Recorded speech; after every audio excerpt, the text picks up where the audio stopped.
বলতেছি, প্রথমে আল্লাহর দরবারে শুকরিয়া জ্ঞাপন করছি। মহান আল্লাহ আমাদের উপরে রহমত নাজিল করেছেন, এই ফ্যাসিস্ট হাসিনা সরকারের পতন ঘটিয়েছে। দ্বিতীয়ত, বিপ্লবী ছাত্র জনতাকে অভিনন্দন এবং শুভেচ্ছা। ধারাবাহিক লড়াই সংগ্রামের মাধ্যমে হাসিনার পতন নিশ্চিত করেছে। এই হাসিনার পতনের মধ্য দিয়ে আমাদের প্রাথমিক বিজয় অর্জন হয়েছে, কিন্তু এখনো আমাদের অনেক কাজ বাকি আছে। এই ফ্যাসিস্ট হাসিনার যারা দোষর ছিল রাজনীতি কিংবা প্রশাসনে, তাদেরকে চিহ্নিত করে বিচারের মুখোমুখি করতে হবে। এখন পর্যন্ত অন্তর্বর্তীকালীন সরকার হয় নাই, এইখানে যেন কোন সামরিক শাসন কিংবা কোন ভারত নিয়ন্ত্রিত সরকার প্রতিষ্ঠা না হয়।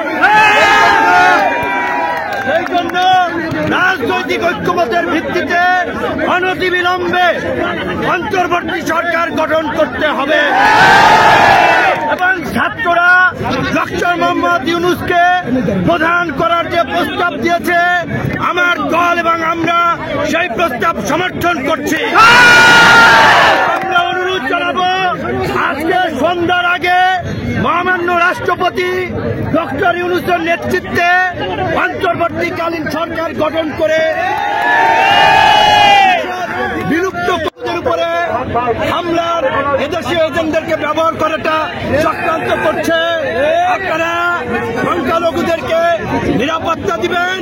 সংখ্যালঘু ভাই বোনদেরকে বলবো, এই বাংলাদেশ আপনার আমাদের সকলের, এই দেশই আপনাদের নিরাপদ আশ্রয়স্থল। সবাই আপনারা মিলেমিশে থাকবেন, সকলে শান্ত থাকবেন, শান্তিপূর্ণভাবে আনন্দ উচ্ছ্বাসের বহিঃপ্রকাশ ঘটবেন। যারা গুরুতর অপরাধ করেছে তাদের ক্ষমা নাই। টিভি কার্যালয়ে আমাদেরকে গরু ছাগলের মতো ঝুলাইছে।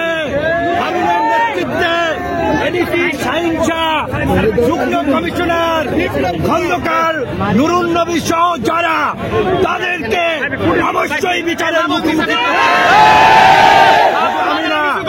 আমি বলেছিলাম, লজ্জায় তারা বলেন নাই।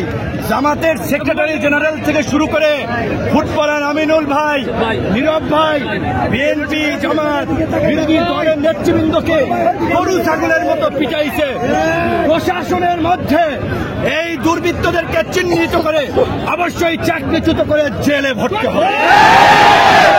আপনারা গণ অধিকার পরিষদের নেতাকর্মীদেরকে বলবো, অন্যান্য এই আন্দোলন সংগ্রামে অংশগ্রহণকারী দল ছাত্র জনতার সাথে মিলেমিশে এলাকার শান্তি এবং স্থিতিশীলতা রক্ষায় কাজ করুন। দুর্বৃত্তরা, দুষ্কৃতকারীরা যেন কোনো অঘটন না ঘটায়, আপনারা সেই বিষয়ে সতর্ক থাকবেন। আমি আমাদের রাজনৈতিক কার্যালয় পল্টনে গিয়ে আপনাদের সাথে শান্তিপূর্ণভাবে দেখা সাক্ষাৎ করে বাসায় যাব। তাড়াহুড়ো করবেন না, আমাদের কোনো ভাই যেন পরে আহত না হয়, কেউ যেন কারো দ্বারা সমস্যায় না পড়ে, খেয়াল রাখবেন। আজকে জামিন দেওয়া হয়েছে। আমরা বলতে চাই, শুধুমাত্র জামিনের মাধ্যমে এই ধরনের নেতাকর্মীদেরকে মুক্তি দিলে চলবে না। তাদের নামে যে মামলা দেওয়া হয়েছে, সেই মামলা অনতিবিলম্বে প্রত্যাহার করতে হবে।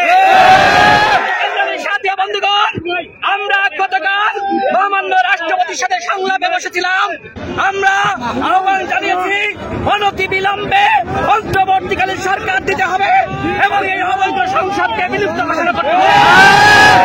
যদি এই সংসদ বিলুপ্ত না করে আরএমজি 1-11 বানানোর ষড়যন্ত্র করা হয়, ফখরুদ্দিন মঈনুদ্দিন বানানোর ষড়যন্ত্র করা হয়, বাংলাদেশের জনগণ সেটি মেনে নেবে না।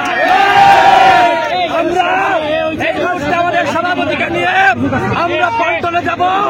বাংলাদেশের জনগণ এবং দলীয় নেতাকর্মীদেরকে পল্টনে যাওয়ার আহ্বান জানাচ্ছি। ধন্যবাদ।